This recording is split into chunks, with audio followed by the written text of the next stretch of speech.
It's approximately 7 p.m. I'd like to call this regular meeting of the Urbana City Council to order. Will the clerk please call the roll? It's Monday, May 22nd, 2023. Ms. Wu, Here. Mr. Evans, Here. Ms. Hersey, Here. Ms. Colasetti, Here. Ms. Bishop, Ms. Wilkin, Here. Mr. Quisenberry, Here. Mayor Marlin. Here.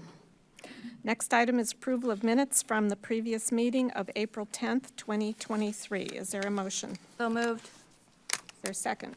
Second. Moved by Mary Alice, seconded by Sharice. Any substantial corrections? All those in favor, please say aye. Aye. All those opposed, same sign. That motion passes. Additions to the agenda. Mr. Chair. Oh, okay. Yes, I would like to make a motion that ordinance number 2023-05-016, an ordinance authorizing the acquisition of certain real estate, namely 205 North Race Street in Urbana and 131 North Race Street in Urbana, be moved to the June 5th special city council meeting. I'll second that. Moved by Chris, seconded by Mary Alice, and that's item 2B on the agenda. And it's due to the fact that a couple of other additional items are going to be added to the agreement before we bring it back. Will all those in favor please say aye? Aye. All those That's an opposed? ordinance, Mayor. It calls for a vote. Just to move it to a different agenda? Well, no, that's okay. We're not moving to pass it, we're just moving it Right. to the, okay. So this is a vote to move it to a June 5th special city council meeting. All those in favor, please say aye. Aye. All those opposed? That motion passes. Next item are presentations and public input, and I think we'll go with presentations first. And first up is the capital improvement plan for fiscal year 2024 through 2028.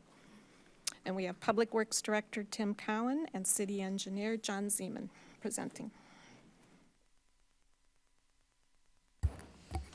Good evening, Council.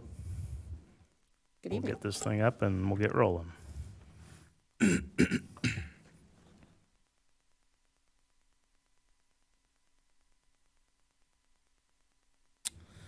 All right, as Mayor said, this is an overview of our capital improvement plan for FY24 through 28. Today, May 22nd. Tim Cowan, Public Works Director, John Zeman, City Engineer, and Carmen Franks, our Assistant City Engineer, could not join us tonight, but she worked diligently on this as well as alongside a number of other people. I want to give one quick plug out to Carol and Will for the transformation they made prior to us getting here with this thing. I think they made great progress in it and making it more digestible for the public and others, and we're just trying to foster that now. So what is it comprised of? So it's our capital replacement and investment expenditures. It also includes operations and maintenance expenditures that are either outside of our scope or our scale that we can complete in public works. So we have a number of operations and maintenance programs within this as well. The focus is maintaining and improving our public infrastructure assets, which we've categorized into 8 categories, including bridges, public facilities, light signals and signs, road pavement, sidewalks and paths, sanitary sewers, and stormwater facilities. It's funded through a group of dedicated funding sources, including the Capital Reinvestment and Improvement Fund, which is funded through general fund transfers and unrestricted, our local motor fuel tax fund, the state motor fuel tax fund that's allocated to us by the state, sanitary sewer benefit fund, and the stormwater utility fund. It's also sometimes also subsidized with TIF funds and grants like CDBG and other specialized grants when they're applicable to projects, either in a location or the type of work that's being done. Activities within this are typically project-based, so we're trying to put a whole project together, or a whole operations program, or a whole maintenance program together. So they're larger investments to help us implement them more efficiently. What is it comprised of? It's been broken down into 6 sections, including the executive summary, the capital asset summary, transportation section, facilities section, sewer system section, and the fund report for the whole plan. The full CIP will be available online this evening at a link that'll be provided, as well as this presentation will also be there for public review and digestion and comment. And then sometime in the next month with the budget ordinance, we'll be bringing a CIP resolution for approval. So from today, you're going to have 30-ish plus days to kind of, take in, review, comment, additionally, as will the public, and then any modifications and things we would be bringing with the final CIP and a resolution for approval in approximately a month. How is it made? So annually, our process breaks down into a few steps. We review our asset summaries to update them and make sure they're still applicable. We review our operations and maintenance programs and the needs that are outside of what we can complete. We review our capital projects list, and then we work on prioritizing projects, and I'll go into a little bit more detail on the prioritization in a moment. We've started to complete partner outreach in the last couple of years that I don't know that was done diligently in the past, but as you can see at the bottom, we coordinated with Champaign, Savoy, UCSD, the Parks District, the Forest Preserve, MTD, and then two of our franchise utilities, Ameren and Illinois American, to really try to consolidate work. So if they're doing capital projects within our areas or we're doing things that are adjacent to theirs, that we're trying to coordinate those efforts so we're not doing them on top of each other. Once we've completed that, we do financial projections for our revenue and start to schedule projects within our constraints of what we are projecting for the outlay. And then we'll review our fund balances as well as part of that to see, in some instances we have healthy fund balances that we're going to start to try to chew away on because we have overwhelming needs. And then every year we kind of look at this for options for improvement. So it's an iterative improvement process. The team, as you can see over here, a slew of people, many public works employees, including engineers and operations, sustainability, and then also folks from the executive department, including Carol and Will, our finance department, Elizabeth, Chris, and Allie, and then Wallace Arnold, our GIS specialist, who started with us about 6 months ago, a little over 6 months ago. So this is kind of a high-level view of how we prioritize stuff.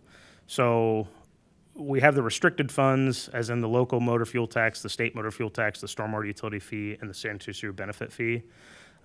They're all restricted, more or less treated as enterprise funds. So we identify the needs that can be funded by those, and we try to fund out of those first before we go and tap into our unrestricted funds. So, we look at our operations and maintenance needs first, and then try to get those shored up, and then identify capital projects that can be funded of these, and then anything that can't be funded within these individual funds goes into basically competition within the CR&I unrestricted funds.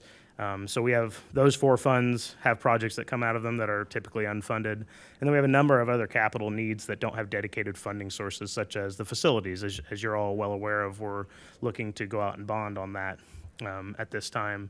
And then they go in and we kind of go through another iterative process of what we did in the dedicated funds with what's remaining, looking at operations, maintenance, and capital projects. And, eventually this is going to lead to an unfunded capital projects backlog that will better inform how well we're doing with our capital revenues to support those things. And that'll kind of, hopefully, it'll shore up, revenue discussions around projects that if they're unfunded, whether we want to pursue alternative funding options for them. So today's presentation, 3 parts: the executive summary, the asset management summary, and then the project summary. So financial overview, in fiscal year 24, we're targeting capital improvement plan spending of $31.3 million. The 5-year average for this CIP is $20.6 million, substantially down from that, primarily because the next year is when we're targeting the major facilities improvements currently that we're going to go after bonding for. The total 5-year CIP spending is $102.9 million. I just wanted to point out that approximately 23% of that is pending grants that we're pursuing, primarily for a few large major projects that, if we get the grants, then they'll go off as planned. If we don't, we'll either be compartmentalizing, value engineering, or looking for other alternatives. Mayor and City Council goals. Progress within the CIP. There were a handful of goals from the strategic goals that you all passed that apply to the CIP. The first section was really an asset management planning, and just a little progress update on those. The stormwater asset management plan we've briefed you on should be coming to a close and completion here, I'm going to say, in the first quarter of fiscal year '24. We'll bring back information from the results of that. The traffic signal asset management plan was just recently completed, and some of the recommendations from it have been incorporated into the CIP. The street lighting asset management plan is probably also in the same completion timeframe as the stormwater asset management plan, to be completed probably in the first quarter of next fiscal year. We've just recently started the sanitary sewer asset management plan with internal forces, and the bridge asset management plan is kind of pending starting on getting some other bandwidth to do so. Equity and quality of life. In 2021, I believe we implemented funding for the equity and quality of life projects. Since then, some of the progress that's happened is we completed the community engagement portion of that to get feedback. And then we identified projects and programmed projects between exec, public works, and BPAC. And those projects are all now essentially in implementation, either in design or headed towards construction at this point, to spend that $2 million of funding. One other piece of that, and as you'll see in this plan, is we've got another round of equity and quality of life proposed in FY '25 and '26, basically as soon as those wrap up, to do another round of that type of stuff. One other thing that was in the strategic plans for equity and quality of life was trying to incorporate more equity within our project prioritization planning for the CIP. And we did some of that this year. John will touch on that a little bit. But he did some independent review of some different aspects there, and we did end up incorporating some equity considerations within our transportation prioritization metrics this year. And then sustainable facilities was the last thing within the strategic goals that really applied to CIP stuff. As you know, the fire stations, through design, will be evaluating options for renewable energy on those. We're about 50% of the way through the first year power consumption of the citywide storage facility, which was recently completed, to define some budgetary numbers if we wanted to do solar on that facility. The facilities master plan implementation, the highlight is that we still need to borrow money. You know, we've tried to shore up as we can, but there's still going to be a need to borrow money to complete that, the bulk of which tied to the fire stations, as I believe you're all aware.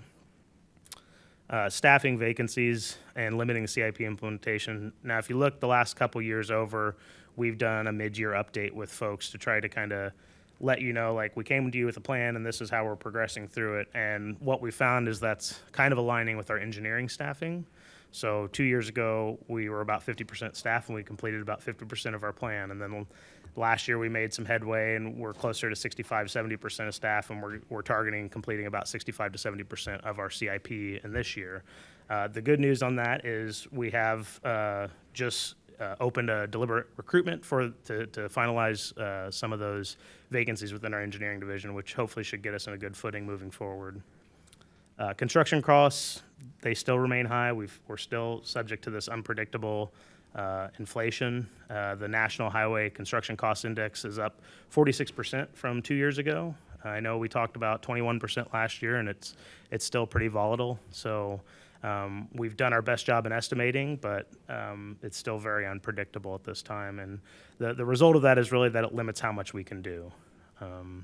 And we don't know when all that's going to come down. We have seen some relaxation here and there. We've seen some better prices come in, but it's not there's not a rhyme or reason to it quite yet. It doesn't seem like. The MWDVBE contracting success for engineering services. One thing we wanted to highlight is we don't have a formal goal as a city for this, but we did take some initiative within our engineering services procurement over the last 2 years to incorporate the participation with minority, women, disadvantaged, and veteran businesses as part of our selection process. And what we're able to do was we ended up incorporating 14% by value of the total contracts for that through that metric, and we just wanted to celebrate a little bit of that success in that regard. I know that's an interest of many of you on the board.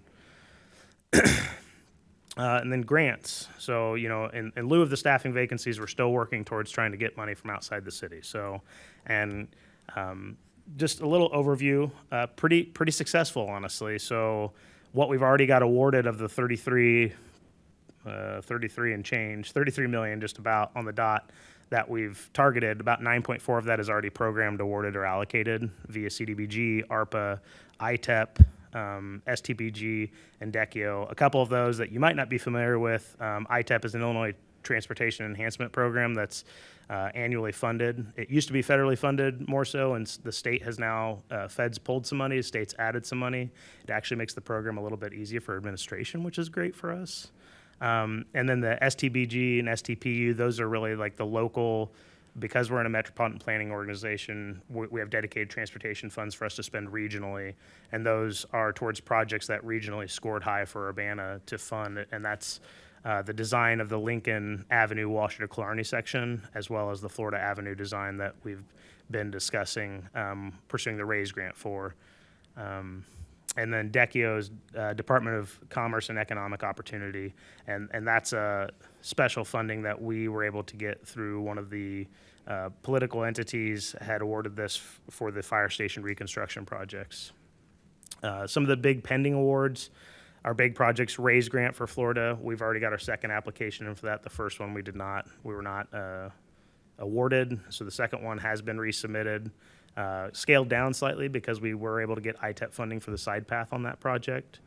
The Safe Streets for All is another special grant for transportation improvements here, and we applied for that once and did not get award. We've reapplied, or we're pending reapplication now for that section of Lincoln Avenue from Washington to Killarney, the construction portion. We're going to go ahead and get the design done for that section, get the design done for Florida.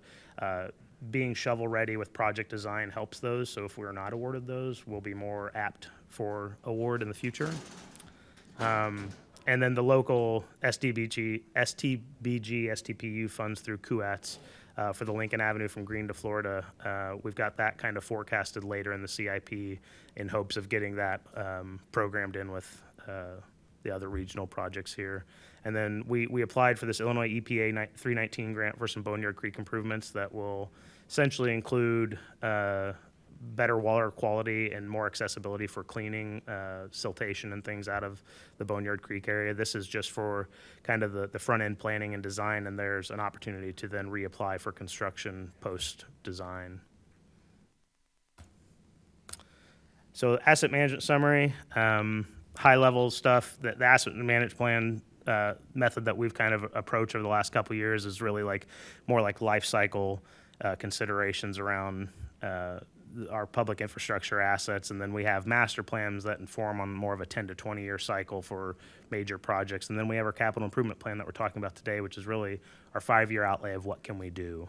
High level overview of asset management plans, getting a good inventory of what we've got, valuing it, determining the age and condition of those things, determining acceptable levels of service for the public infrastructure, considering life cycle activities and costs, risk associated with funding them or not funding them, and then impacts and response to growth in the future. So these are very holistic plans around our public infrastructure to kind of give us large macro information on how we're managing or how we're not managing things.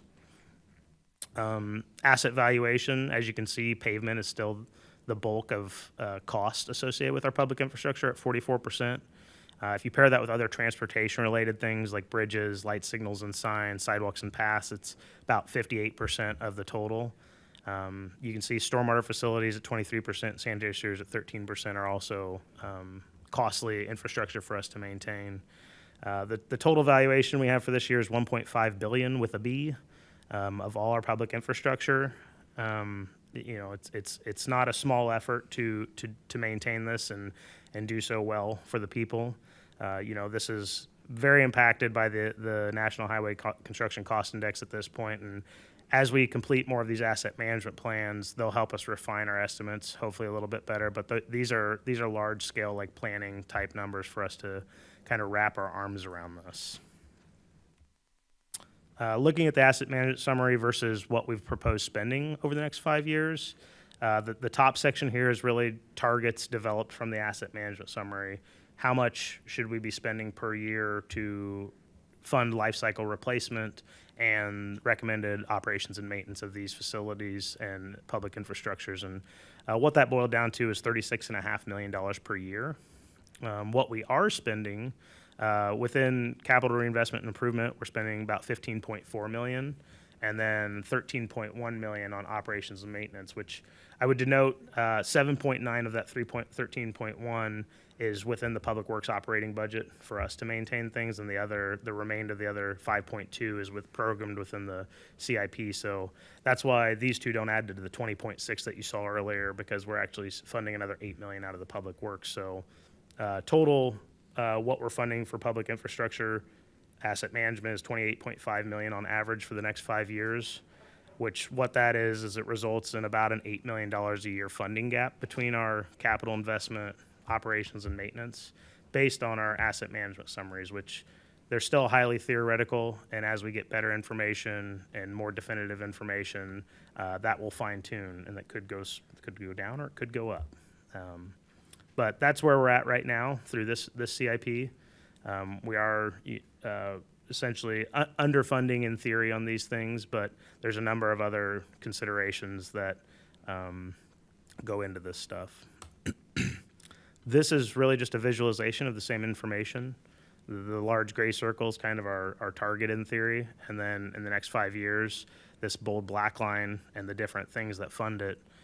As you see, we have dedicated sources on the inside, and as you work out, they're less dedicated as we go to, dedicated unrestricted funds, then grants that we've been awarded, then grants that are pending, and then bonding to help make up the difference. And then we still have this additional funding gap, which, as we discussed, is that $8 million per year within this 5-year CIP.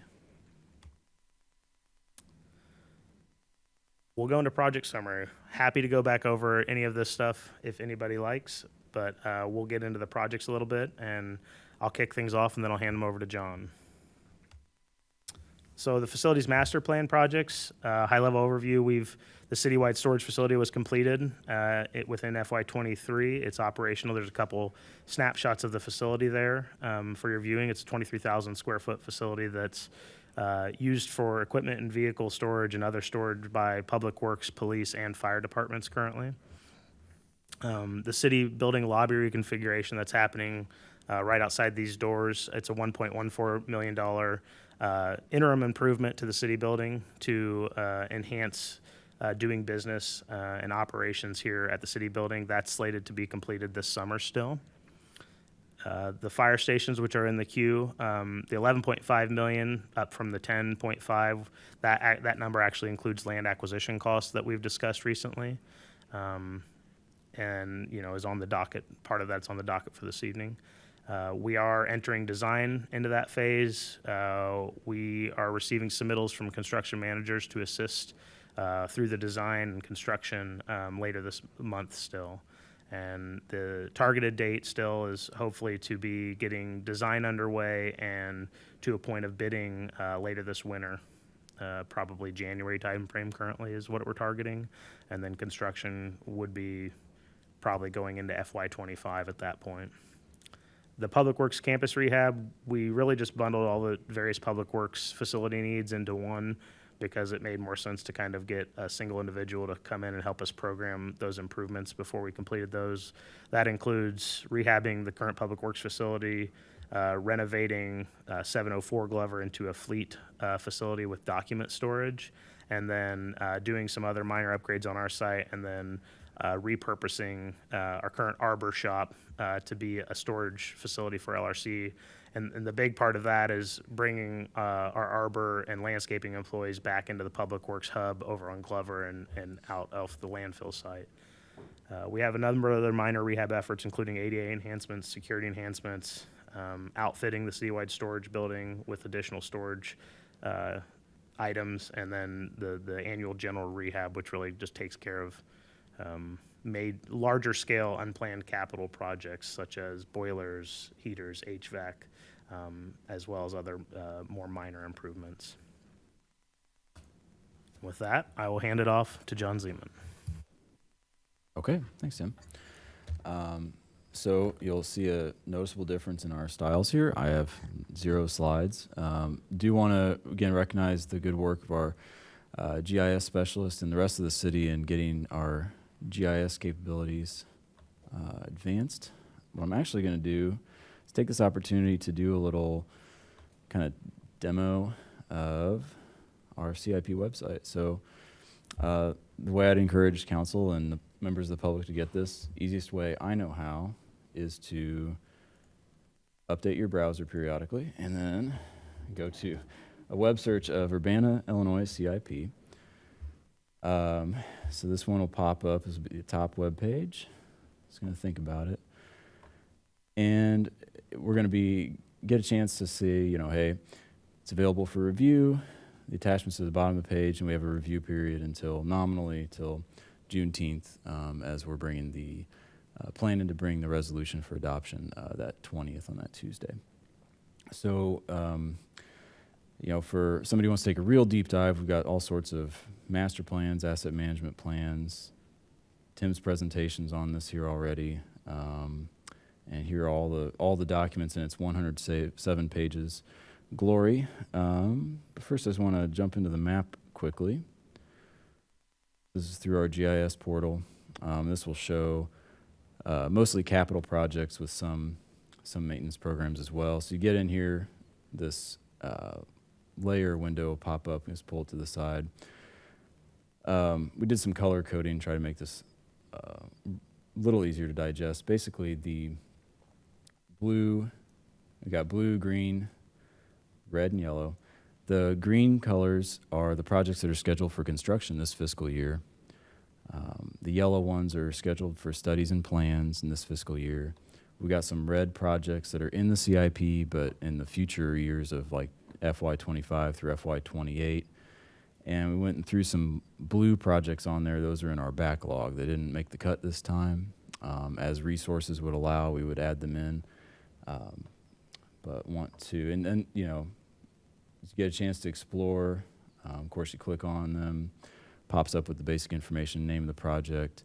Yeah, what's the kind of basic timeline? This one's shared use path at Baker's Lane. It's one of our ITEP projects. The transportation facilities or sewers, estimated project budget, some timeline and basic description of it. So I'd like to do briefly, and definitely entertain any questions. Anybody wants to discuss anything as I fly around, something catches your eye. I'm going to turn off everything but the construction. Just touch on a couple of projects because I don't quite have enough time. I don't want to take all your time and touch on all of them, but we got one, the Philo Road resurfacing going from Windsor to Colorado. We're planning to go to bids in November with that one. And if anybody's keeping score at home, you may remember this was originally called Philo, Colorado, and Anderson. We had ambitions of combining it with multiple other street segments in this area. But as we got into design, we realized that the condition of Colorado and Anderson would not be a good idea for resurfacing, so their scopes increased. We plan to do Colorado in fiscal year 25, and then Anderson Street, being a lower priority street segment, has got kicked out of the CIP. It's still a backlog project, but we'll have to identify where that will fit in later. But so we're looking at Philo Road coming up here to start early in 2024 calendar year. I know the fiscal years and calendar years, I'm still get myself a little confused about that. But okay, another project to touch on briefly. Have a sewer project. This one's on between Main Street and Boneyard Creek. Let me get that box over here. Kind of near the Phillips Rec Center, McCullough Street. This is an example of an existing storm sewer that runs under a couple of buildings, and it's constructed of brick. So it's not it's an older construction, not in the greatest condition. So this is a high priority for us to replace with a storm sewer that's, basically not under another building. So we got this scheduled for construction later in FY24. Get those plans together, put in a new pipe, and then fill and abandon the other one in place to where it reduces. It's not a problem now, but this is a risk management approach where kind of a theme you'll see in our sewer sections is that in the absence of as much inspection data as we'd like to have right now, what we are doing is identifying some high-risk locations where we want to try to take care of problems before they arise. Okay, zoom back out. And I will switch over to the studies and plans, go to the yellow. So just into computer and paperwork this fiscal year, my specialty. But the couple of projects I want to touch on here. We have, you're going to notice there's a little more emphasis in the Cunningham Avenue TIF district, TIF 4, the next couple of years. That TIF district is that TIF is coming near the end of its life, and so we've got some desire to make some infrastructure improvements, maintenance in that area. One project that came up as we were considering the TIF eligibility is this Country Club Road and Perkins Road. Let me zoom in a little bit more. So basically, within the city limits, here is the city limits cut off here a little ways east of Cunningham, and a bit of Country Club Road there. We've got poor pavement condition and also some historic drainage problems here on the surface of Perkins Road. Give us an opportunity to address those and convert that to more of an urban cross-section than what's there right now. So we got that for plans starting this year and with construction to follow after that. Another one to touch on would be another sewer project. Hope I'm not giving anybody motion sickness here. I know this is the problem with a lot of zooming and panning and stuff. So we're coming into a neighborhood of the city, kind of bounded by Race Street, Florida Avenue, Orchard Street, and Carl Park. We have an area of town where we've got some historic sewer that a lot of the sewers were constructed in backyard easements. They may have been combined sewers of sanitary and storm originally. They're based on the way they were constructed. But right now they're just storm sewers. We don't have combined sewers in Urbana. But the thing we want to investigate with the feasibility study is, are all of these backyard sewers necessary? What are they currently being used for? And are there opportunities for us to either abandon them or create alternative routes for whatever, sump lines, drain pipes, backyard drainage that they are currently serving?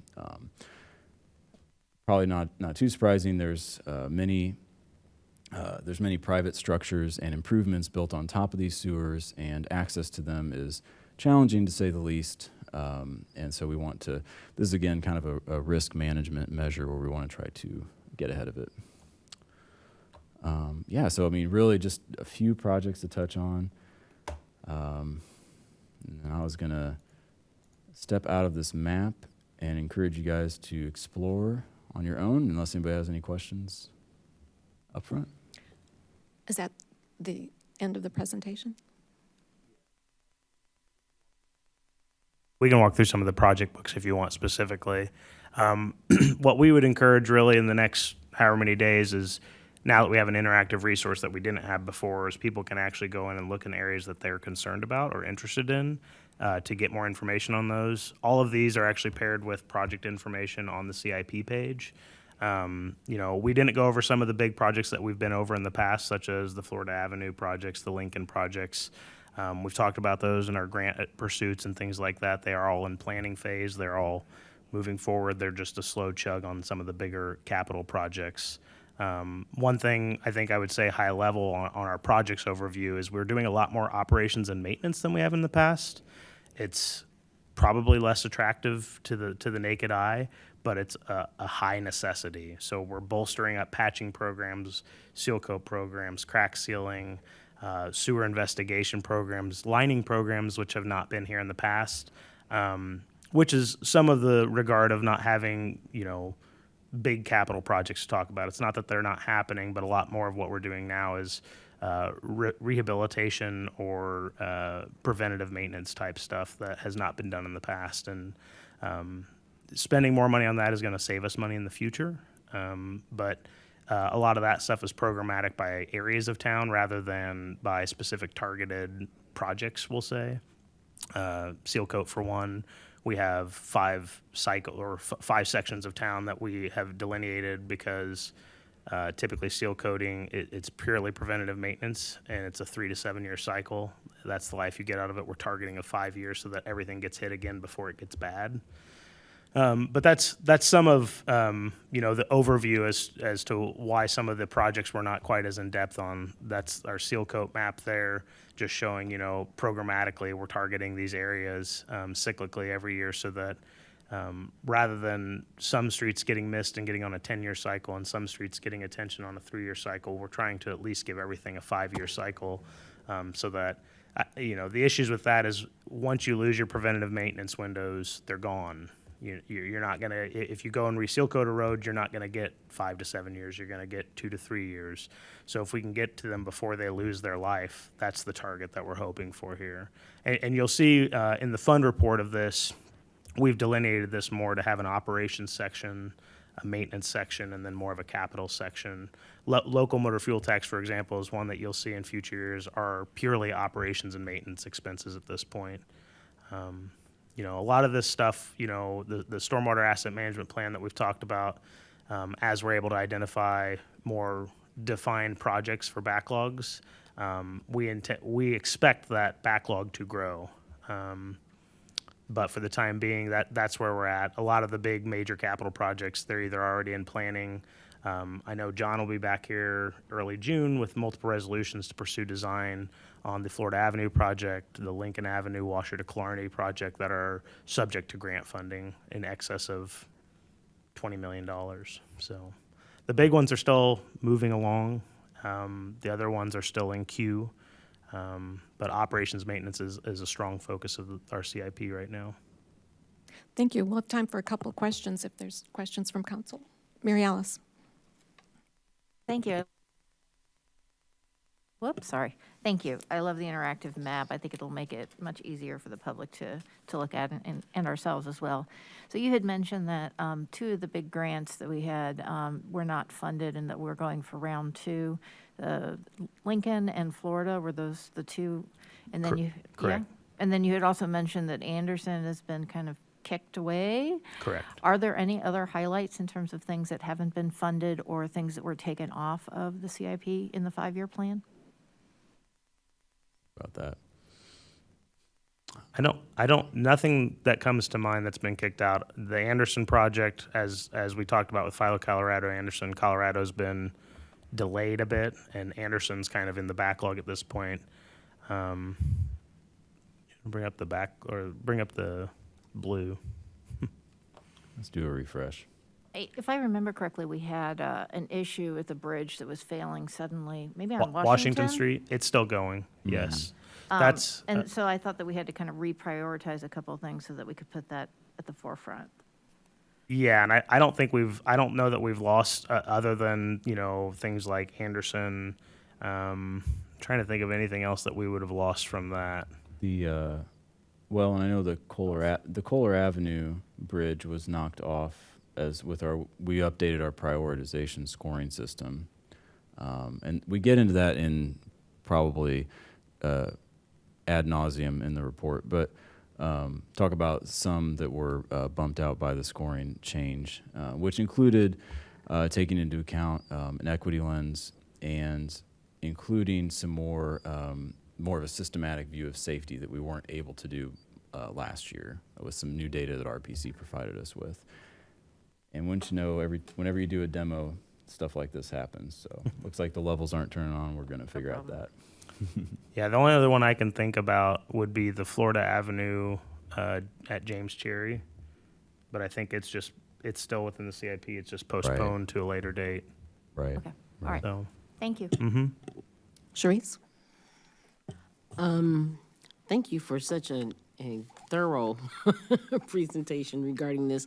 One question that really hit me, especially when you said billion with a B, was how frequently is there an evaluation of the Urbana infrastructure so that we can actually know the age and therefore be able, because I'm assuming, to be honest, that some of this reprioritization has to do with what is considered the life of a particular, infrastructure. If the sewer, it's been up for 100 years, whoops, we kind of want to take care of that before it becomes, a real issue. So how frequently have we done this, or is this the first time that you've heard of anybody doing this? It's not that we're definitely not the first, but here locally, looking at it with this large of a lens, I don't know that we have record of that.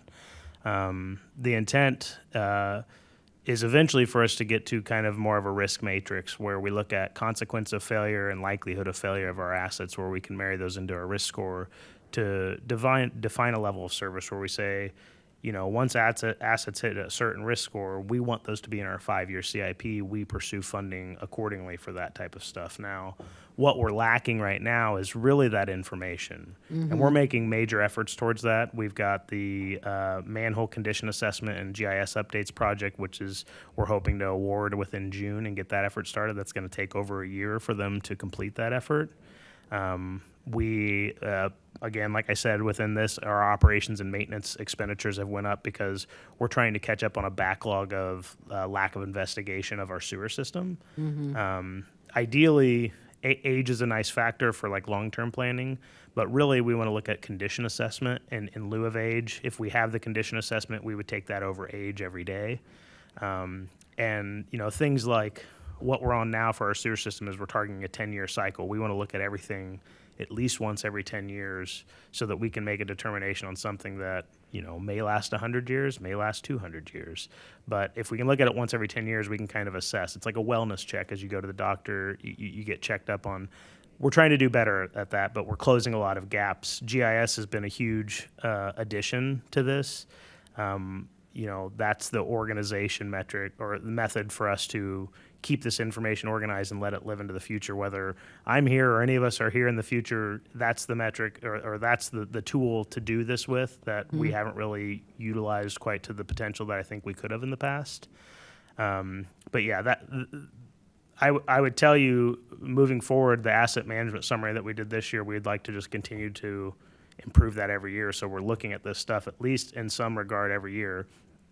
Similar to like what we did with our pavement condition inspections in 2019, 2020, those will be up for rescan in the next year or two. To what we do annually is we essentially had a wellness check of our roadway system done in 2019, 2020. We got a lot of condition scores of it. We know where we land. We know, it's not as great as what we would all like. And then the idea is, every year as we complete projects, we go in and we update condition assessments with estimates. So if we reconstruct a road, okay, it went from a 30 to a 100, and we see whether what we're doing is making the impact that our condition as a network is growing, stagnant, still failing. But the intent would be as we start to get this information is keep it up to date so we don't lose it. And then it's easier to do the analysis that, we're trying to pull together with some very highly assumptive data currently. Okay, thank you. Thanks. Any other questions? Got time for one more? Grace? Thanks so much for the presentation. I really love the equity lens and some of the stuff you've got in there. I was looking for some more information on the minority, veteran, women-owned businesses. And I've seen the draft here. You've got some explanation. I'm trying to understand about this goal was only for the engineering services. That's a small piece of the overall one, and that says you recommend that that's taken up as mayor, council strategic goals rather than in here. And so that we do have that target of 10%, and we exceeded it at 14% for engineering consultants. Correct. And is that when we put out a request for someone to do the design and engineering work rather than the construction itself? Correct. Is what we're saying. Okay, because we don't have one for the whole construction, just the design. Yeah, and part. the policies we have in place, there's just, it's not as definitive. So I think the idea is if we want to bolster that up, it really needs to be a standalone effort to do so. I think there's interest here. I think, you know, the matter is just trying to figure out that program because many have tried and not many have succeeded. And, you know, I think that will boil down to some more targeted conversations around this stuff about what are the real goals here. And you mentioned that there's a part with the Human Relations Commission and their review process also being something that could be addressed. Yeah, currently, you know, the policy is that the Human Relations Commission reviews and approves all vendors with contracts over $25,000. Again, if you dig into the policies, there's not quite as much probably definition to those as would be easy for quantification. There's a lot of like qualifying information, but not quantifiable information in there to target these things. And then, you know, the other thing with all these programs is when you build them, you have to build ways for reporting and metrics and things of that nature. Well, thank you very much. Encourage the public to explore the maps, and if people have questions, they should direct them to, Either of us. okay, great, thank you. Thank you. All right, the next presentation is the quarterly update of the Mayor Council Strategic Goals. Carol? Thank you. As I usually do, I'm just going to hit a couple of the highlights, and then if anybody has any questions, I'd be happy to try and answer them. Several of the action items that are included in the Mayor Council goals for the 2-year period that we're in were ARPA funding dependent. And so now that the ARPA allocations have been made, I just want to highlight, and some of these things overlap, but these are based on the figures that Will had pulled together for the different buckets of funding, the different goals that the ARPA funding was intended to address. But there was, one of the action items was for community violence interventions, and over $3.5 million of ARPA funding has been allocated to organizations that are addressing that. Promoting health and wellness and community safety, almost $6 million of ARPA funding was allocated for those activities. There are action items related to reducing homelessness and supporting affordable housing. We made, or the council made $1.7 million worth of home ARP allocations so far out of a total of $3 million. And then in an effort to reduce housing costs for those that need it most, there's over $4 million worth of ARPA money that was allocated for that. I'd also highlight that we have now published online the resource manual for victims of violence, and that is going to live mostly online just so it can be more organic. We'll print out a few copies in case people want those, but we'll be making palm cards so that there'll be a QR code on the palm card that people can just scan and get access directly to the latest version of the guide. And we'll be providing some of those to you all just for your information, and in case you encounter anybody who's interested in any of those resources, that you'll have the palm cards as well. And then Tim gave some of the updates for the strategic area number 3 infrastructure when he made the presentation. But the one thing I would just encourage you all to take some time to read in the CIP is how we incorporated the equity lens into prioritizing in the CIP, and we'd like, you know, just some feedback on that, because I think there was a lot of creativity shown in Public Works about how to do that, and so we're just really interested in what people's reaction is to that. And then finally, we continue to do our recruiting efforts on a variety of things related to economic development, including a grocery store, a hotel, and various things like that. So, you know, these things take time, but we're making progress. And at some point soon, since these goals were supposed to be 2-year goals, we'll be talking about a process to get them updated for the next 2 years. Be happy to answer any questions. Thank you. Any questions for Carol? Mary Alice?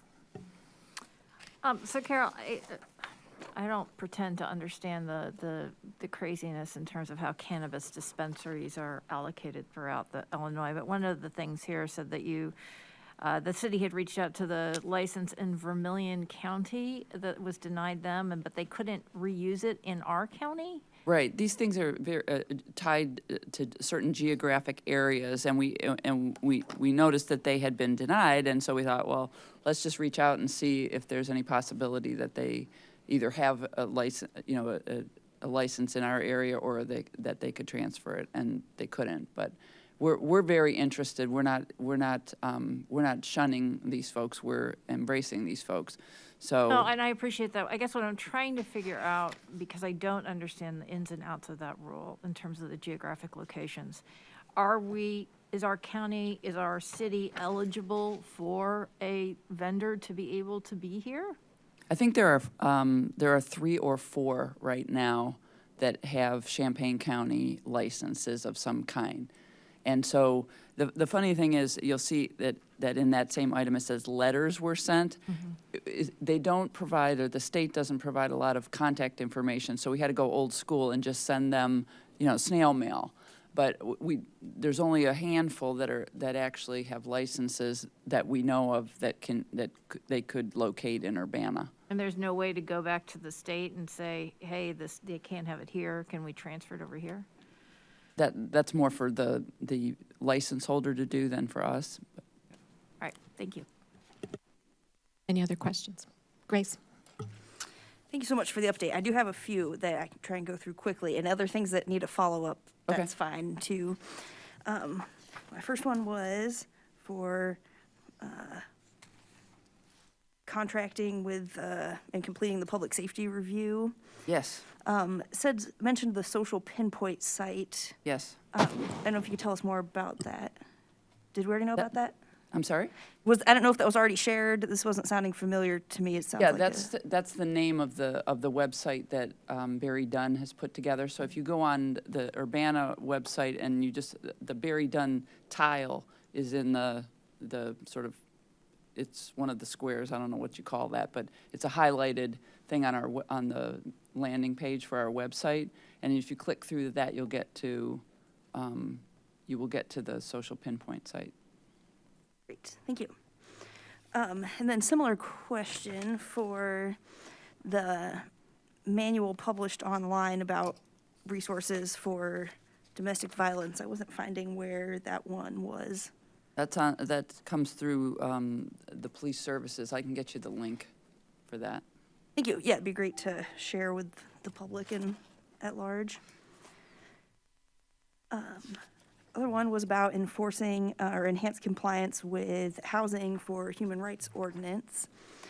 And I saw the update here about the resolution and clarifying some of the interpretation of, I think, just discrimination in general, which I think is great. Yes? And then I guess my kind of question was, if we have a next vision for next steps on, as far as, now that we've got that clarified, anything else on enforcement, or maybe getting the Human Rights Commission a little more involved? I think really what we need to do is we have a vacancy in that office, and we really need to recruit the individual into a position that we're calling a human rights specialist.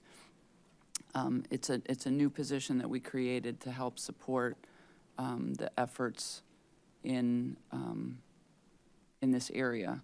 So I think we'll be able to do more once we get a person in place there. That was approved a month or 2 ago at Civil Service Commission. Okay, thank you. Yeah, good to hear that plans for other directions. Another question was about green revenue bag fee stuff. Saw the updates there, and I know this is an ongoing discussion that we still will loop back around to, but I'm still curious on, as you mentioned here, what those sacrifices or things that would be curtailed might be, and also the option of expand capacity. I think, as I've mentioned, this is something that I'm open to add a position, increase the budget, do what we need to do to be able to make this happen. If we can't expand the capacity is another option. Right, I think we said when that item was up for discussion a couple weeks ago, we'd be back in about a month. And so I have a note to myself, and I'll give you a better report in a couple weeks. Great, thank you. Yeah, I think that one's good timing as we're thinking about budget stuff. Yeah, and we've taken that into consideration in the budget. which was a similar one with the SWIFT program, saying that we recommend updating that goal. And this, I imagine, also maybe a larger conversation on ideas how, and if that would be maybe monetary support or what other ways we want to pivot, especially as we have budget conversations coming up soon. Yeah, we don't, staff doesn't have any specific suggestions for that. So if you have some ideas, that we can talk about those. But really, in terms of changing that action item, I think we thought about that that should be one of the things that is taken up when we do our 24, 25 goals. Thank you. And then the last one was about the public realm study. You said initial temporary activities and installations are being developed. I didn't know if now or at a later time we could have a little bit of info from that, especially just since that study got kind of a lot of attention. Right. Yeah, we actually heard an update this morning about that, and there's some really, I'll say, fun, exciting ideas that the economic development folks and public art and all of them are coming up with that are going to be nice, temporary, scalable ideas that are going to be, I think, give us some great opportunities to leverage the opening of the hotel and to do some things that we haven't been able to do downtown before. So we'd be happy once those come together and we get some better sense of what our real commitments will be. We'll be more than excited to come and share those. Thank you. Thank you. Thank you very much. All right, we'll move on to public input. If anyone wishes to address the Urbana City Council, please come up to the microphone and state your name for the record.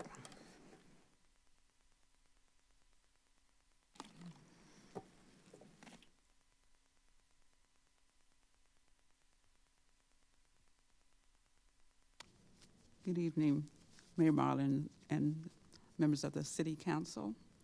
My name is Eldris Melinda Carr, and I didn't have any prepared comments. I just wanted to speak on the ordinance number 2023-05015 that's related to the purchase of the real Mike, estate can at you speak into the 1205 mic? Bradley There we Avenue. go. Can you hear me?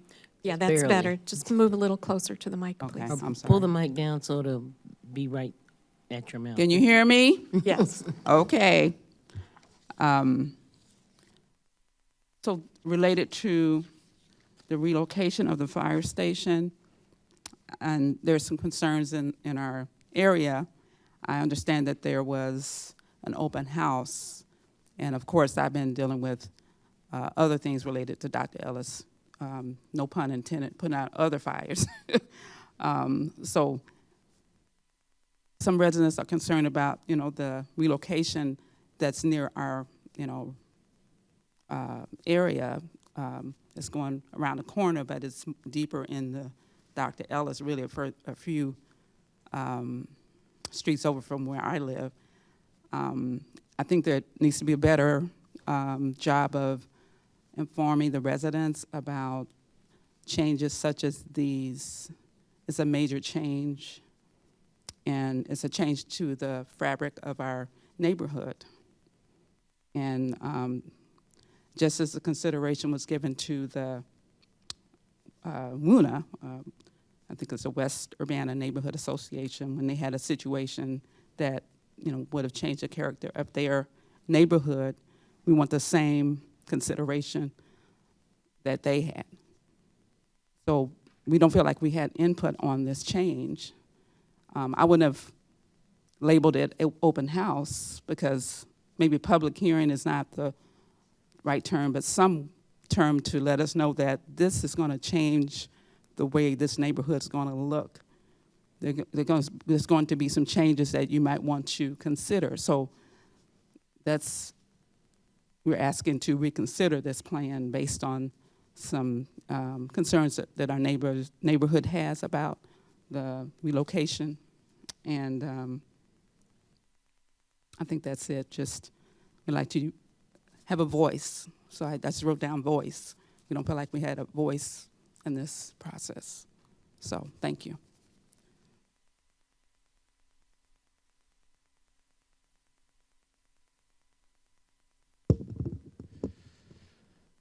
right. Good evening. My name is Alan Max Axelrod. I'm a resident of Ward 3. I live by the current fire station, actually. I understand this position that the city is in. I've led multiple organizations, some you have never heard of. And no matter how hard you try as leadership, the message sometimes doesn't get through. And I've iterated on outreach efforts, and it's something that I know you all are doing too. Earlier, you had moved, I think it was agenda item 2B, over to June 5th for a special city council meeting.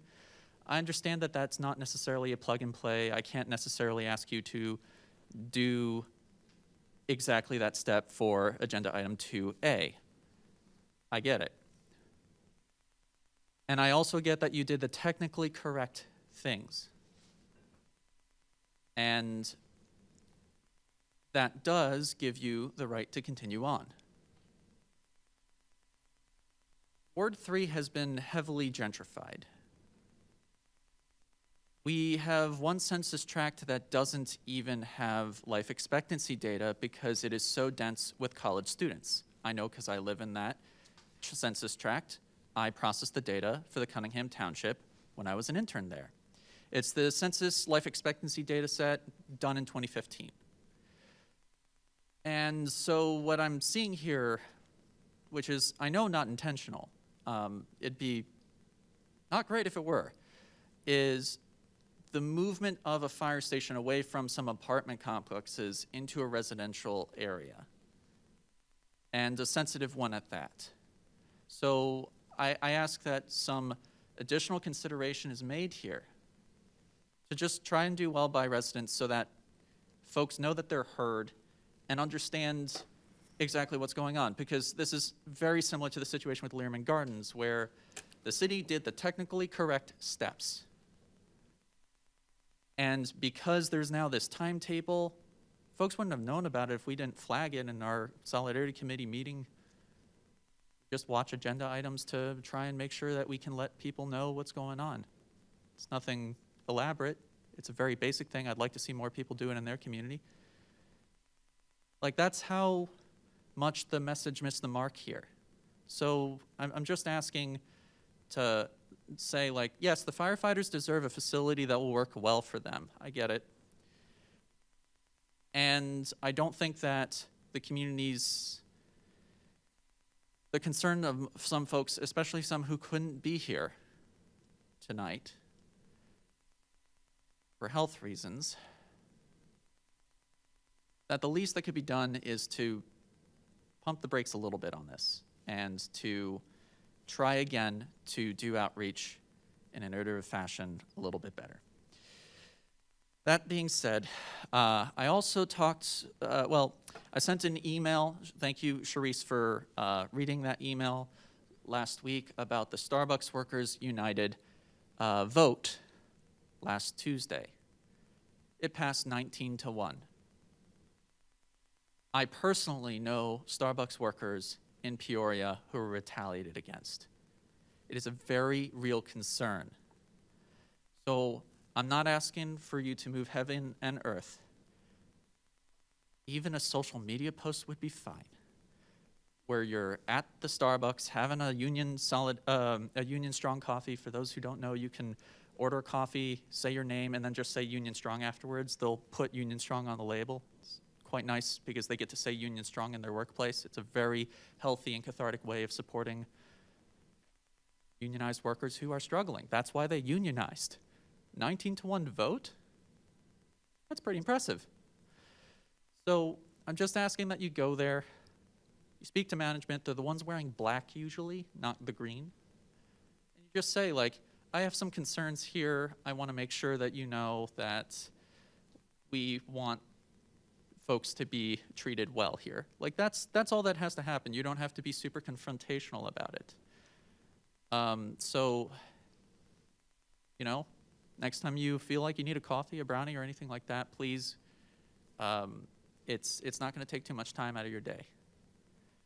Lastly, I don't know that organizations I'm a part of would agree with those palm cards, but we distribute damn near 100 booklets plus a month. We could look at the palm cards and see. Have a good one. Does anyone else wish to address the council tonight? Okay, we'll move on to unfinished business. There is not, council input and communications. Any comments from council members? James? I'll just say, and this will be the last time, that the Southeast Urbana Neighborhood Association is having their annual meeting, 7 p.m. this Wednesday, 2 days from now, at St. Matthew Lutheran Church on Philo Road.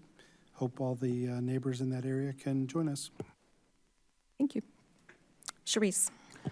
I just want to kind of respond to the issue regarding the purchase of the land on Goodwin and Bradley. And the purchase of that land may or may not be for the purposes of relocating the fire station. That's one thing. The other thing is that the open house that I gave information about was held right here in this room, and it showed the conditions of our firehouses that we are currently trying to replace, and those firehouses are in horrible shape. And the fact of the matter is that what I want is a state-of-the-art firehouse with that will have enough room to serve our community and serve the firefighters that are on duty, and serve and protect the apparatus and vehicles and so on and so forth that are used for the many calls that that particular fire station gets. Those firefighters have been on first responding for several instances in our neighborhood, and even not our neighborhood. When Mount Olive caught on fire, Urbana's that fire station was the first one on duty. First one there in freezing cold conditions. I know personally, and I can't speak for other people, but I know personally, just for the response that I've gotten 3 times at our house for my mom, and they are right there. But I've also had to watch them maneuver miraculously. It's like taking the Enterprise and docking it, basically. Watching those fire trucks try to go back into that station. And I guess what I want is we can definitely have some more community engagement regarding that, but it isn't like there's been total ignoring of the community regarding this, because we have had opportunities. People have had opportunities to make their opinions known. But the other thing is this: is that in June there'll be another opportunity for you at King's School, and I'm hoping that people, and I'll make sure that I put it on my Facebook site and let folks know what the dates are, and I'm hoping then that there will be some engagement. I have not heard any real complaints one way or the other. People are always welcome to email me. People are welcome to call the number that is on the website, and I would happily talk to folks about that particular issue. So I just want to make that known. Thank you. Just a couple of comments. One, I've been invited to have a cup of coffee at Starbucks, and I'm going to go there on Friday morning for informal conversations with the workers at Starbucks. So I can report back what I hear. But just wanted to hear how things are going over there. And secondly, related to the issue of the fire stations, we have made an attempt to reach out. I'm sorry not everyone heard about it, but I can tell you the feedback I've received. And as you know, most of the calls that our firefighters go on are for medical emergencies, not fires. And when in the case of critical incidents like stroke or heart attacks or serious injuries, every second counts. And the folks that who have learned about relocation of the fire station are actually appreciative of it being closer to their homes, because it could mean the difference between life and death, or recovery, or living with permanent after effects of a serious health incident. So there's a fair amount of support for that location. And I want to remind folks that these stations are not for the benefit of the firefighters. It will be much better working conditions for them, but the primary purpose is to better serve the community. And that location was determined after a great deal of thought to be a much better location for a facility that will provide both fire and medical services to the north part of the community. Okay, we'll move on to reports of standing committees. Christopher Evans. Okay, I want to first make a motion to bundle the consent agenda items A through M and into one omnibus package. That's the motion. I'll second. Point of order, since it's the consent agenda, why does it need to be bundled? It's all one thing we vote on in any case. Yeah, it's already been bundled. Okay. Is that Yeah. So we don't need a motion? Okay, great. All right.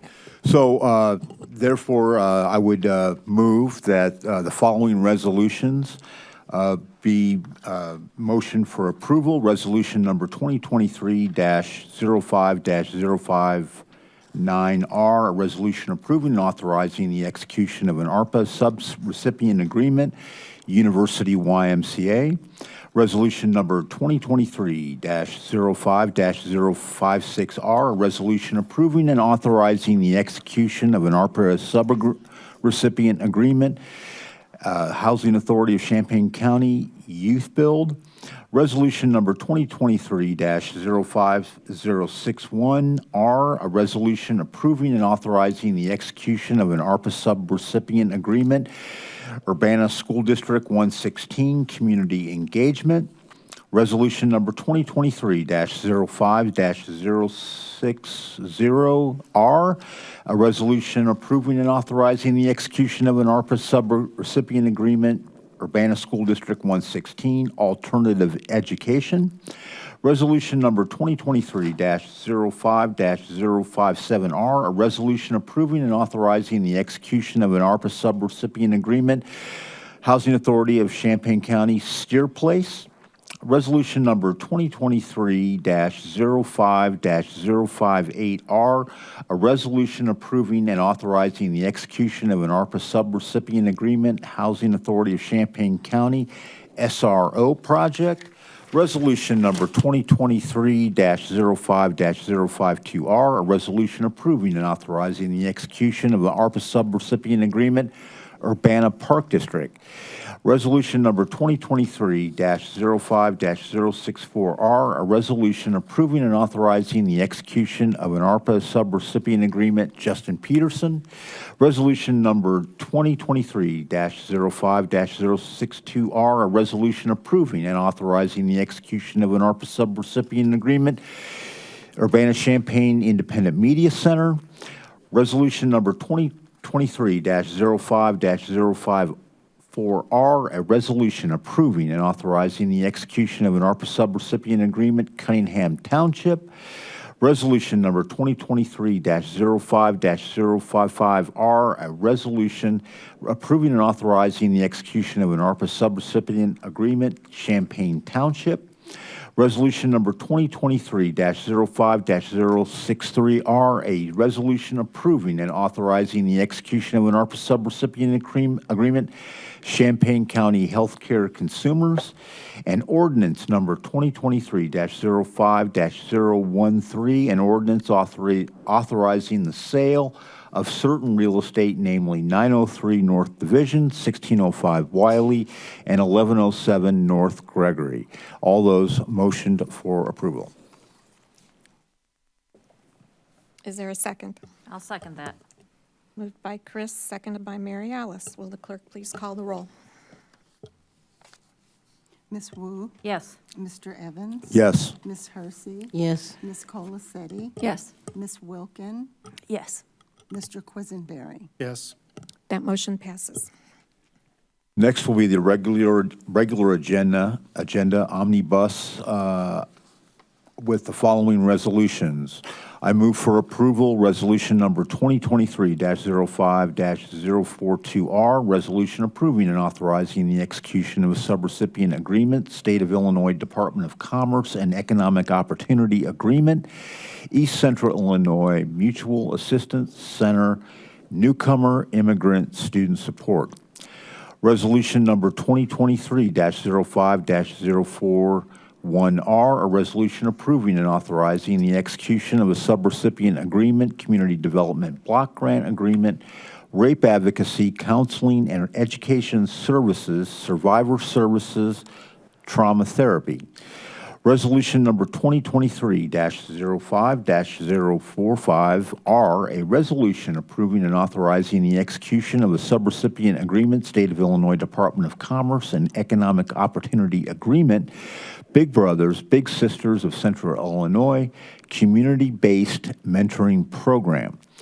Resolution number 2023-05-046R, a resolution approving and authorizing the execution of a subrecipient agreement, State of Illinois Department of Commerce and Economic Opportunity Agreement, Champaign County Regional Planning Commission, Youth Assessment Center. Resolution number 2023-05-043R, a resolution approving and authorizing the execution of a subrecipient agreement, State of Illinois Department of Commerce and Economic Opportunity Agreement, Crisis Nursery Safe Children Program. Resolution number 2023-05-044R, a resolution approving and authorizing the execution of a subrecipient agreement, State of Illinois Department of Commerce and Economic Opportunity Agreement, DREAM, Hope Scholars Mentoring Program. Resolution number 2023-05-040R, a resolution approving and authorizing the execution of a subrecipient agreement, State of Illinois Department of Commerce and Economic Opportunity Agreement, Rape Advocacy, Counseling and Education Services, Survivor Services, Trauma Therapy. Resolution number 2023-05-047R, resolution approving and authorizing the execution of a subrecipient agreement, State of Illinois Department of Commerce and Economic Opportunity Agreement, Sola Gracia Agricultural Education Program Center. Resolution number 2023-05-048R, a resolution approving and authorizing the execution of a subrecipient agreement of State Illinois Department of Commerce and Economic Opportunity Agreement, STEAM Genius, DBA Hip Hop Express, Urbana Lovin' You Tour.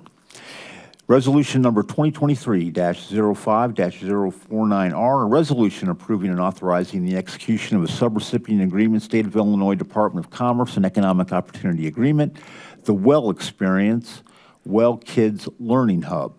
Resolution number 2023-05-050R, a resolution approving and authorizing the execution of a subrecipient agreement, State of Illinois Department of Commerce and Economic Opportunity Agreement, Urbana Neighborhood Connections Community Study Center. Resolution number 2023-05-051R, a resolution approving and authorizing the execution of a subrecipient agreement, State of Illinois Department of Commerce and Economic Opportunity Agreement, Urbana Neighborhood Connections, Urbana Youth Development Program. Resolution number 2023-05-034R, a resolution approving and authorizing the execution of a subrecipient agreement, Youth Services Agreement, Business Elevator, 21st Century Readiness. Resolution number 2023-05-035R, a resolution approving and authorizing the execution of a subrecipient agreement, Youth Services Agreement, Champaign-Urbana Public Health District, CU Farm to School. Resolution number 2023-05-038R, a resolution approving and authorizing the execution of a subrecipient agreement, youth services agreement, Urbana Park District Fresh Teen Hangout.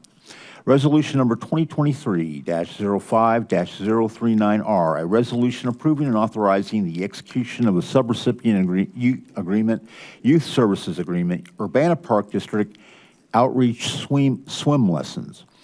Resolution number 2023-05-037R, a resolution approving and authorizing the execution of a subrecipient agreement, youth services agreement, Urbana Park District Pickup Basketball League. And finally, resolution number 2023-05-036R, a resolution approving and authorizing the execution of a subrecipient agreement, youth services agreement, Urbana Park District Youth Scholarship Program. I move all these resolutions for approval. Is there a second? Second. Moved by Chris, seconded by Mary Alice. Discussion. Will the clerk please call the roll? Mr. Evans? Yes. Ms. Wu? Yes. Ms. Hersey? Yes. Ms. Colacetti? Abstain. Ms. Wilkin? Yes. Mr. Quisenberry? Yes. That motion passes. Okay, we'll move on to the regular agenda. First item is ordinance number 2023-05-015, an ordinance authorizing the purchase of certain real estate, namely 1205 Bradley Avenue in Urbana, and I move this for approval. Is there a second? Second. Moved by Chris, seconded by Sharice. Discussion. Mary Alice. So I want to summarize what I think is going on here, and people, please feel free to correct me if I'm wrong. So we basically have an existing firehouse on Lincoln Street. It's quite small. And the vision is to have a much larger station, and the current property that we have there just isn't suitable for that style of firehouse in terms of how you get the trucks in, whether or not you have, how difficult it is to turn, the turn radius and the parking and et cetera, which is one of the reasons why the city decided to look for a property that would be more situated in terms of the needs for the firehouse. So I think, I mean, at least I was on the council when we voted originally to purchase the property that was just north of where the existing house was. I mean, it was our understanding that it was going to stay there. But when we started to get through the designs and really look at what the needs were, it was discovered that that site was just no longer suitable for what we needed to accomplish with the new firehouse. So for that reason, I'm going to vote for this particular item. Further comment? Reese. To piggyback on what Mary Alice has said, the other thing is that at the time when we purchased the other part of, what was closer to where our station is now, the corner lot was, other corner lot was not even up for sale, I don't think. That corner lot was up for sale for 2 years. I saw a for sale sign every time I drove down Goodwin and Bradley, and there were no takers, as far as I know. And, is sometimes it's not, it's what is also available. It's not always what's what's necessarily probably the most convenient. And I believe very much that every firehouse in the city is situated within a neighborhood of sorts. Philo Road, that their firehouse is also, their houses, apartments, and everything else. Even this firehouse, there are houses right here on the side, the south and going north, we have apartment buildings, the 200 North, 200 Vine. And as often as I sit here during city council meetings and see the fire trucks go, I never hear the fire trucks, even though we're practically right next to the firehouse. So I think that something definitely regarding sound, work, so on and so forth, can be arranged regarding a noise level that my community might be kind of afraid of, that all of a sudden everything is going to be, there's going to be a whole lot of noise. I hear sirens going down Romine every day going toward OSF. I understand we don't want a noise pollution issue. I do get that. But I also think that the city manages to keep the sounds of the fire trucks here even quiet enough that I don't think I've ever heard of the fire truck when I've seen it go down Vine Street. And I'm sure that kind of situation, should we end up locating the fire station on that corner, can also be accommodated for our community.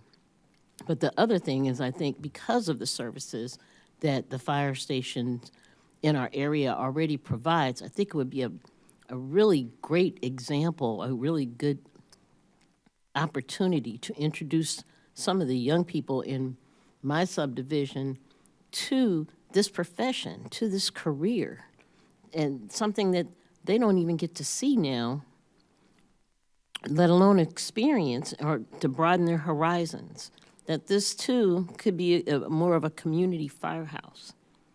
So I'm hoping that would be taken in consideration when people in Ellis subdivision start to actually, if in fact that happens, that when they start to see, this could be something that could actually be a kind of a hub for the community, and hopefully an area where young children, young kids, because we've got a lot of teenagers in that area, would be able to feel comfortable going and being able to interact with those firefighters. So that was something else that I considered when discussing this particular thing. Thank you. Grace. Thank you. I'm also overall in support of this resolution to our ordinance tonight as far as the land acquisition, but I definitely agree with needing more community outreach and input before final decisions on the use and construction designs for if we have the fire station there. I think that community input and education, just awareness of what's going on, will be really important.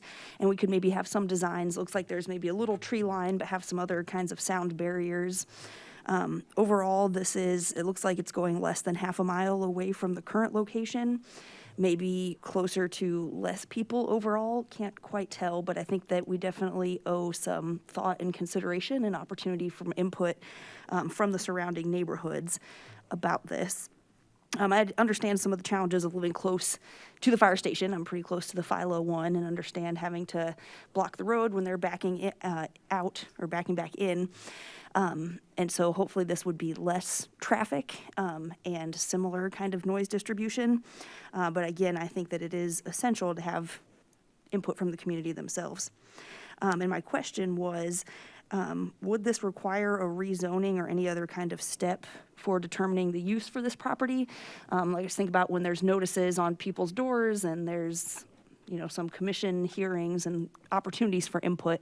So I didn't know if we had information on what the process would be for this property moving forward.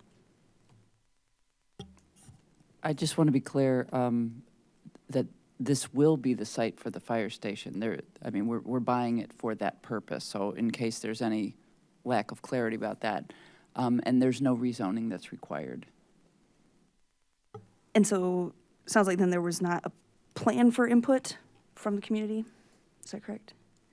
I don't know if we were going to go out again once we had, final renderings and stuff and just to share with people. But at that point, we're very far along in the process. We got the feedback at the open house, in part, was about you know, the physical appearance, you know, how did we want the roof line to look, and how did we want if there was going to be a, you know, like a central organizing element of, you know, to, like a fire tower or something. So I don't know that there would be an opportunity for input that we would then respond to versus just keeping the community informed.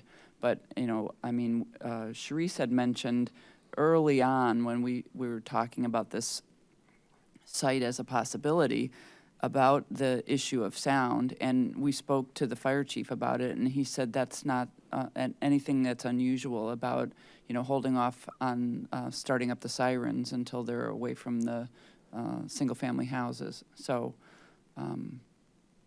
not. I think we've anticipated some of the concerns already, and we can handle them in an operational sense.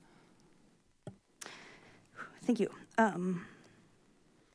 And then about the open house, so I have some concerns about that. As I recall, that was almost exclusively fire department staff, which I think is very important to hear from, and then council members. And I don't recall there being much actual public input. I don't know if you want a chance to speak after. Didn't catch that. So I do have some issues with that, and I think that more input from the public is needed rather than kind of anticipating it for them. So I actually think that I'm not in support of this just out of concerns that there won't be an opportunity for input besides after, as you said, when it's too late. And I think that's just not a helpful way to have public input as a notification after it's too late to take anything into consideration. So I find that disappointing, and I hope that we can at least address some of the concerns in our own limited ways. Thank you. Any other comments? Okay. Just one quick thing. No, Grace, it was open to the public, though. It wasn't just about the firefighters and the city council. It was open for anybody to come in and look at because the whole purpose was to get information from everybody in the community as how did you want to see your fire station, or how would you like it? Because it wasn't just about as my understanding is, it wasn't just about the Lincoln. It was also about the Philo Road one, because we have also purchased additional property regarding that too, and we've talked as a council many times about different things that we wanted to see, you know, what we thought the community would want and all that kind of stuff. And so I remember it being open to the public and actually being announced during a couple of city council meetings. So. Okay, thank you. Mayor? I have Chris make. I just wanted to add, I don't remember if it was 1 week or 2 weeks that we left. We had a link on the website for people to give feedback if they weren't able to attend the open house, that the slides and stuff were on there. So that wasn't the only opportunity for people to provide feedback. So just wanted to put that on the record. Grace. Thank you. I recall the situation. I understand, I agree that it was publicly available and we advertised it publicly. My point was that my experience having been there is that it was almost all police department staff and council members and maybe their spouses or friends. I had conversations about this with Damon, I think with Tim, and I would be curious too about if there were many feedback surveys after that event.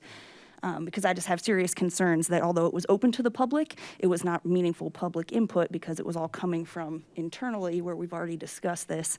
And so I think just because it wasn't well attended doesn't mean that it kind of gets us off the hook as we did it once and that's it. And if people didn't attend, then that's on them. I think it's so important to give people the opportunity, especially if it's about a specific new location in a certain area. So I am curious if we have any of that information on that input, how much was actually from the public versus how much was staff and elected officials. I don't know that we have specific information on that, but I think we had 2 or 3 that came in post the event that I know are public feedback. They're not from staff or public officials. If I recollect, there were, I'm going to guess, 5 to 7 public members that attended that were not in a staff capacity or a public official capacity, but we didn't have formal designations within the surveys to designate that. Okay, I have a motion by Chris. I didn't write down who seconded that motion. Sharice? Okay. All right. I think we're ready to vote. Will the clerk please call the roll? Ms. Wu, Yes. Mr. Evans? No. Ms. Hersey? Yes. Ms. Colacetti? Yes. Ms. Wilkin? No. Mr. Quisenberry? Yes. That motion passes. Thank you.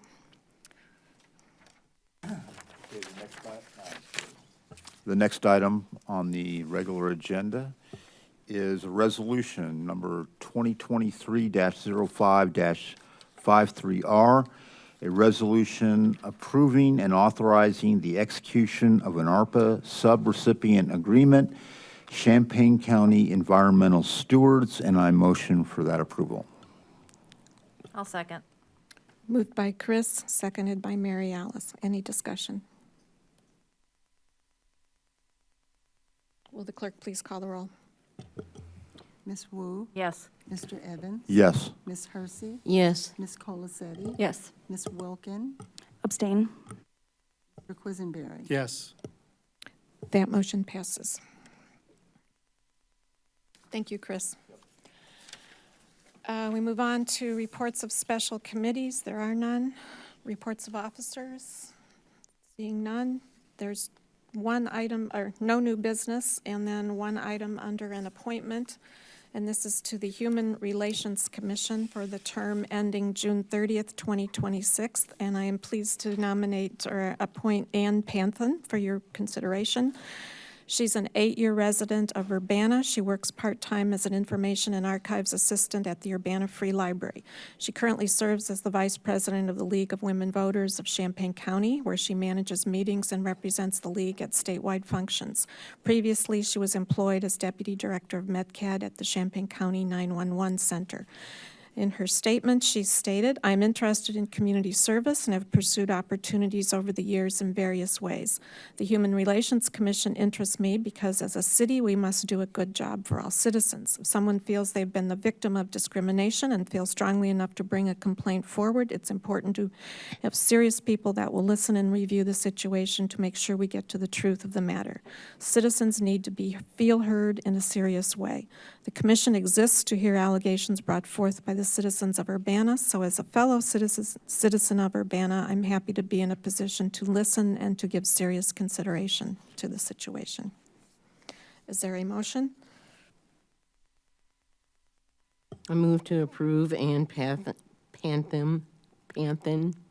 to the Human Relations Commission for the term ending June 30th, 2026. Is there a second? Second. From Grace. Moved by Sharice, seconded by Grace. Further discussion? The clerk, please call. Oh, Grace? Just quick input. Thank you for the presentation and the background. I especially like being able to hear the blurb from the applicant and appreciate that this individual is willing to take things seriously in their considerations and sounds like willing to do some of the hard work ahead with the Human Relations Commission. So I appreciate that, having that information and being able to hear that from the applicant. So thank you. I would note that this is a 9-member board and there are 3 other vacancies. Will the clerk please call the roll? Ms. Wu, Yes. Ms. Evans? Yes. Ms. Hersey? Yes. Ms. Colacetti? Yes. Ms. Wilkin? Yes. Mr. Quisenberry? Yes. That motion passes. Thank you. And that being the last item of business, this meeting is adjourned.